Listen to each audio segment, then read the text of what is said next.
how do you determine if it's a possession or if it's a mental health issue?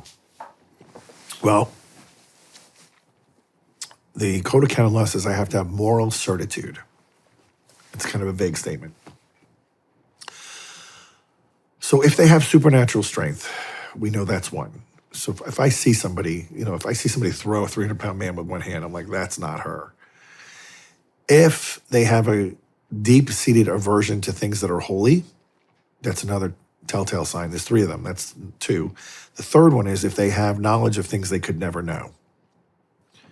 So the most obvious cases that probably we've all seen, if you've been doing this long enough, is, you can get a 20-year-old person who has a fairly low degree of education, like they barely can read and write. And then suddenly during their deliverance prayers, they start screaming at me in Latin. And I'm just like, hold on.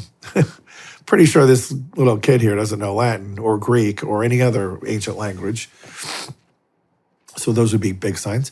For me personally, so like in my break room, the big water jugs, like I don't know how many gallons they are, 20, 30 gallon jugs. The water that I drink is holy water. So I make that holy water. It has the exorcism salt in it.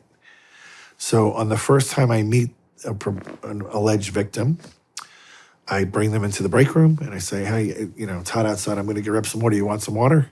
They almost always say yes, because people are basically polite, even if they're afflicted, and they go to drink the water. If they immediately have a reaction to that water, I know this is real, because the person had no idea that was holy water. Probably wouldn't even know what holy water is half the time, because they're usually not Catholic. I had a girl take one sip and she passed out and fell down on the floor completely.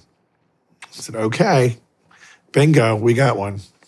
Wow. So you can do things like this. I also will keep a pyx in my pocket. It's a little gold, I don't know what you'd call it. It's a little case made out of gold. And we put the Blessed Sacrament in there when we go to see the sick.